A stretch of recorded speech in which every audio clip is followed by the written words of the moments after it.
It's Brian Preston, the money guy. All right. Jay has a question. He says, when does it make sense to have more than 3 to 6 months of an emergency fund? I'm currently maxing out my 401k, Roth, and HSA, so good for you there. Should I save more in my emergency fund? Or, like, to add to this a little bit, should I be paying off my mortgage? So how do you decide, where this extra savings should go? So the question is, when does it make sense to have more than 3 to 6 months? Brian, I'm gonna take the real easy one. I'll leave some of the more fun ones for you. The real easy one is like one of the most common times when we need a larger emergency fund than normal, a larger fund than 3 to 6 months of our living expenses, is as we're moving towards a transition where we're potentially walking away from the workforce, as we're preparing for retirement, as we're preparing for financial independence, as we're moving into that place where we're going to live off of the resources that we're accumulated. We're going to count on our army of dollar bills to provide for us. We probably need to have a bigger emergency fund. We tell a lot of our retirees or soon to be retirees, you might actually need an emergency fund somewhere between 12 to 18 to 24 months of liquid capital readily available, so that no matter what market environment you enter into, if you retire and then COVID happens, or you retire and then 2022 happens, you know that you have a big enough emergency fund that you can pull off of those pots of money without having to sell assets at depressed prices. So one of the occasions where it might make sense to have a larger than 6 month emergency fund is when you're moving into retirement, preparing for financial independence. My part is going to be on 3 to 6 months. It's really on the risk profile of the situation. Obviously, if you're a two household, you and a spouse and then kids and so forth, one income is going to lend itself to having a higher cash reserves than two incomes. I mean, that's kind of common sense, but you still need to hear sometimes these common sense things because you have two people making great incomes. It's easy to say, okay, 3 months is probably fine because one of us loses our job, we'll just lean on the other one. But if you're one employment, one job covering all these people, you need to have more money just because there's a lot more risk riding on that. Same thing if you have somebody because I've seen this as I've gotten into, you live in a nicer community. I've seen it when people change jobs. You have one spouse that's making a great income. It's not like if you lose that job or you decide to change that job that you can go, there's 5 of those jobs right down the street. A lot of times when you're in a high income situation, you have to actually move to get to the next step, whether you're laid off or whether you're just moving because you want to change jobs.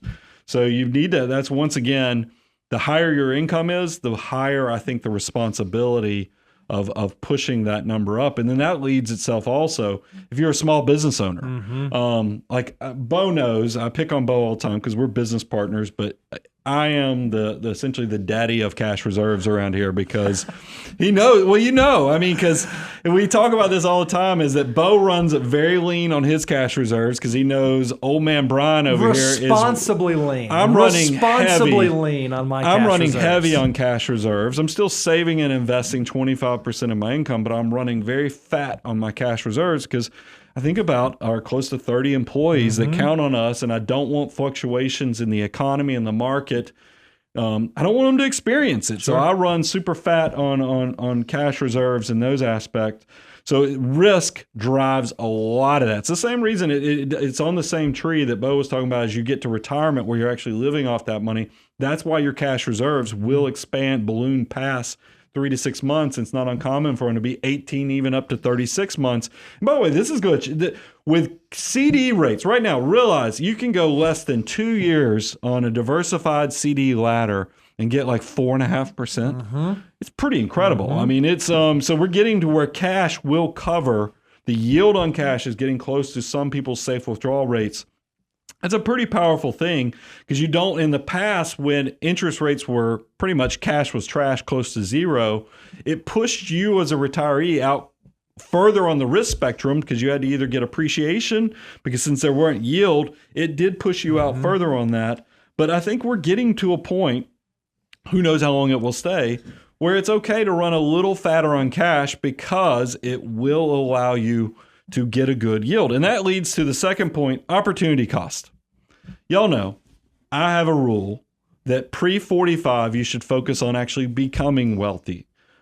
Post 45, assuming you made all the right steps, you're focusing on keeping your wealth. And that's once again back on the tree of risk. So I don't like it when people prepay super low interest rates when they're sub 45 because your money just has so much potential. Post 45, you're thinking about how do I get to the next threshold of financial independence completely unencumbered. Debt is an encumbrance. So I want to have it paid off. But I personally am even having struggles with this right now because my mortgage, y'all know, I've shared this with you guys. I own 92% of my primary residence. But that 8% is at a 2.5% mortgage rate. My cash is making well above 3% now.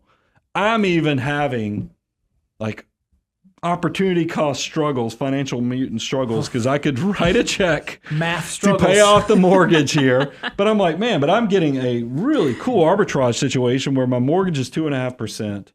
My cash reserves are paying well above that.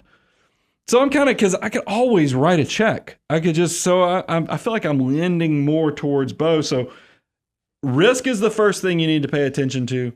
From there, you can balloon out to opportunity. And if you can run an arbitrage situation, now look, when the Fed down the road will drop interest rates again, they're going to do it. It's a tool in the tool belt. They will pull the trigger on this.